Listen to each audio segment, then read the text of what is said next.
नमस्कार, मैं हूं संजीव श्रीवास्तव। आप देख रहे हैं 4 PM मध्य प्रदेश। केंद्रीय मंत्री नरेंद्र सिंह तोमर के पुत्र से जुड़े मामले ने अब तूल पकड़ लिया है। मध्य प्रदेश में कांग्रेस हमलावर हो गई है। अखिल भारतीय कांग्रेस कमेटी की तेज तर्राट प्रवक्ता, जिन्होंने मध्य प्रदेश विधानसभा चुनाव में बागडोर संभाली हुई है, सुप्रिया श्रीनेत, आज प्रेस के समक्ष आई। वायरल हुए वीडियो को उन्होंने न केवल प्रेस को दिखाया, बल्कि कई सारी मांगे उन्होंने की हैं। प्रधानमंत्री नरेंद्र मोदी को ललकारा है, केंद्रीय गृह मंत्री को उन्होंने आड़े हाथों लिया है। शासक पूरी बीजेपी पर हमला बोलते हुए उन्होंने मांग की है कि ये मामला बहुत छोटा नहीं है, बड़ा मसला है, बड़ा मामला है। मनी लॉन्ड्रिंग की कहीं ना कहीं इसमें बू आ रही है। ईडी, सीबीआई और इनकम टैक्स से भी उन्होंने सवाल पूछे हैं। राजस्थान और छत्तीसगढ़ में ईडी सक्रिय है, छापे मार रही है, इनकम टैक्स भी रेड कर रही है। तो सुप्रिया श्रीनेत अब सत्तारूढ़ दल बीजेपी मध्य प्रदेश के और साथ साथ केंद्र की सरकार, मोदी की सरकार को घेरते हुए क्या कुछ मांग कर रही हैं, क्या उनके आरोप हैं, हम उन्हीं की जुबानी आपको सुनवाते हैं। देखिए क्या कह रही हैं सुप्रिया श्रीनेत। अब सवाल ये उठता है कि ये 100 करोड़, ये 39 करोड़, 18 करोड़, 21 करोड़, ये क्या पैसा है? ये किसका पैसा है? ये कौन दे रहा है? ये क्यों दे रहा है? जिस पैसे का जिक्र किया जा रहा है, क्या इस पैसे को सार्वजनिक किया गया है? ये खनन के कारोबारी कौन है और वो देवेंद्र भैया को पैसा क्यों दे रहे हैं? सवाल इस बात का है।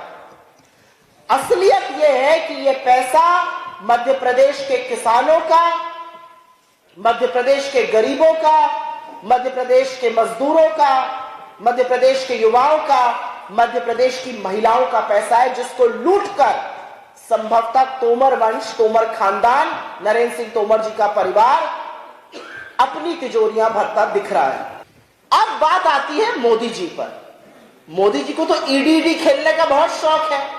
एक वो गाना आया था, ये इलू इलू क्या है, इनसे पूछा जाना चाहिए ये ईडी क्या है।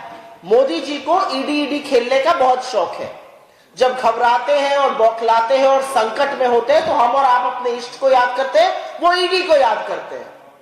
और जो नंगा नाच ईडी ने राजस्थान से लेकर छत्तीसगढ़ में चुनाव के दौरान किया है, वो सबके सामने है।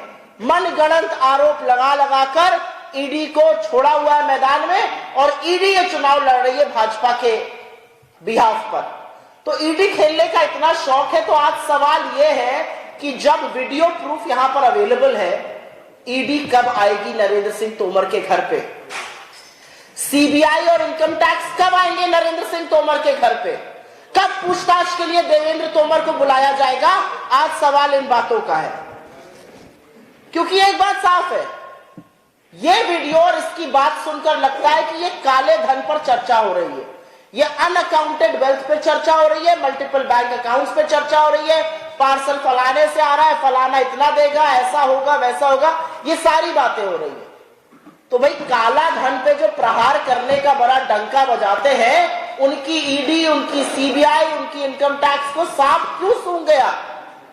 इस वीडियो को देखने के बाद भाजपा में सुई पटक सन्नाटा क्यों है? कब ईडी के टिकट कटाए जाएंगे कि वो भोपाल या ग्वालियर पहुंचे और शिवराज सिंह चौहान जी से लेकर नरेंद्र सिंह तोमर जी से पूछताछ करें? क्योंकि एक बात और भी साफ है, और यह भी बिल्कुल साफ बात है कि एक लड़का अकेले अपने दम पर सैकड़ों करोड़ों का ये पूरा गोरख धंधा नहीं कर सकता है। और मुझे कोई भी गुरेज नहीं है ये कहने में, इस देश के प्रधानमंत्री नरेंद्र मोदी, आप चुप नहीं रह सकते हैं। आपकी कोई नैतिकता नहीं है भ्रष्टाचार पर बात करने के लिए। अगर नरेंद्र सिंह तोमर और उनके परिवार के खिलाफ कार्रवाई नहीं होती, इस मामले का संज्ञान नहीं लिया जाता। चुनाव चल रहा है, चुनाव आयोग को इस मामले का स्वतः संज्ञान लेना चाहिए। इसकी स्थापित करिए सत्ता और त्वरित कार्रवाई कीजिए। हमारी कुछ मांगे हैं और वो आप पत्रकार बंधुओं के माध्यम से हम इसको पटल पर रख रहे हैं। जैसा कि मैंने कहा, चुनाव आयोग इस मामले की त्वरित संज्ञान ले, कार्रवाई करे और सत्यता स्थापित करे। इस प्रकरण में न्याय तभी होगा जब सुप्रीम कोर्ट के रिटायर्ड जज के अंतर्गत जुडिशियल इंक्वायरी होगी इस मैटर में। नरेंद्र सिंह तोमर, जैसा कि मैंने कहा, केंद्र सरकार में एक पावरफुल, शक्तिशाली, सशक्त मंत्री हैं, उनको बर्खास्त किया जाना चाहिए जब तक इस मामले की छानबीन ना हो जाए और रिपोर्ट ना आ जाए। क्योंकि ऐसा प्रतीत होता है साफ तौर से कि ये काला धन है, तो मनी लॉन्ड्रिंग का केस रजिस्टर हो और ईडी इस मामले की शुरुआत करे। ईडी जिसको सांप सूंघ गया है, सीबीआई जिसको सांप सूंघ गया है, इनकम टैक्स जो मौन है, वो इस मामले का संज्ञान ले, केस रजिस्टर करे और इस पर कार्रवाई शुरू करे। भारतीय जनता पार्टी, यहां के मुख्यमंत्री, प्रधानमंत्री और गृह मंत्री इस मामले पर अपनी चुप्पी तोड़े, क्योंकि आपकी चुप्पी संरक्षण है भ्रष्टाचार के लिए। आपने सुना कि क्या आरोप हैं। वे कह रही हैं कि ईडी, इनकम टैक्स और ऐसी अन्य एजेंसियां जो केंद्र में हैं, राज्यों में हैं, वो उन्हें सिर्फ कांग्रेस या जो विपक्ष है उसका भ्रष्टाचार दिखता है। ये पूरा का पूरा मामला जब सामने आया है तो क्यों चुप है ईडी? मोदी ईडी खेलते हैं, क्यों नहीं अब उन्हें ये प्रथम दृष्टया लग रहा है कि यहाँ भी ईडी भेजी जाए, यहाँ भी जांच कराई जाए। पूरा का पूरा मामला गंभीर है, महत्वपूर्ण है, चुनाव का मसला है। सुप्रिया श्रीनेत ने तो मांग ये भी कर डाली है कि नरेंद्र सिंह तोमर को बर्खास्त कर पूरे मामले की जांच कराना चाहिए। उनके पुत्र, जिनसे जुड़ा ये कथित वीडियो है जिसकी पुष्टि 4 PM कतई नहीं करता है, वो कह रही है कि उनके खिलाफ भी पुलिस को तत्काल कदम उठाना चाहिए। चुनाव आयोग पर भी निशाना सुप्रिया श्रीनेत ने साधा है। उन्होंने मांग की है कि आयोग तत्काल संज्ञान में ले, मसले को एक्शन करे। मध्य प्रदेश में और अन्य जो 5 राज्य हैं, Rajasthan, Chhattisgarh, Mizoram, Telangana, free and fair चुनाव हैं, उसके लिए कहीं ना कहीं चुनाव आयोग को आगे आना चाहिए, उनकी मांग है। और कुल मिलाकर इस मामले ने तूल पकड़ लिया है, मामला गरमा गया है। अभी शुरुआत है मध्य प्रदेश में। जो नरेंद्र सिंह तोमर हैं, मध्य प्रदेश में मुख्यमंत्री पद के दावेदारों में भी शुमार हैं। हालांकि अभी राज्य विधानसभा चुनाव के नतीजों के बाद फैसला होगा। मध्य प्रदेश में 230 विधानसभा सीटें और एक जो बहुमत का आंकड़ा है 116 का है, 116 का नंबर आंकड़ा हो जाने के बाद ही मुख्यमंत्री पद की बात आएगी। लेकिन वीडियो वायरल होने के बाद कांग्रेस को एक ऐसा मुद्दा मिल गया है जिसके बाद उसने तत्काल बीजेपी, मध्य प्रदेश की शिवराज सिंह चौहान सरकार, केंद्र की मोदी सरकार और पूरे के पूरे बीजेपी के कुनबे को घेर डाला है। जबरदस्त हमला बोला है। मध्य प्रदेश में अभी लगातार चुनावी सभाओं का दौर चलना है।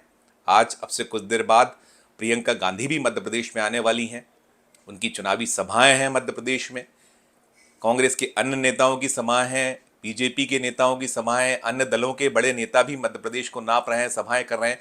तो ये मसला अब तूल पकड़ चुका है और तूल पकड़ने के बाद इस मामले पर राजनीति और गहराना लगभग सुनिश्चित है। हमले बीजेपी पर तेज होंगे। बीजेपी की ओर से अभी कोई जवाब आया नहीं है। सिर्फ नरेंद्र सिंह तोमर के बेटे ने इस पूरे मामले को पुलिस को दिया है। मामला गरमाते ही चला जा रहा है और बीजेपी की मुश्किलें और ज़्यादा बढ़ गई हैं मध्य प्रदेश में। इस वीडियो में फिलहाल इतना ही। हमारा मध्य प्रदेश का ये चैनल नया है, इसे लाइक कीजिए, इसे सब्सक्राइब कीजिए, हमारे इस वीडियो को अधिक से अधिक लोगों तक शेयर कीजिए और देखते रहिए 4 PM Madhya Pradesh, 4 PM national और 4 PM हमारे अन्य राज्यों के चैनलों को। धन्यवाद, नमस्कार।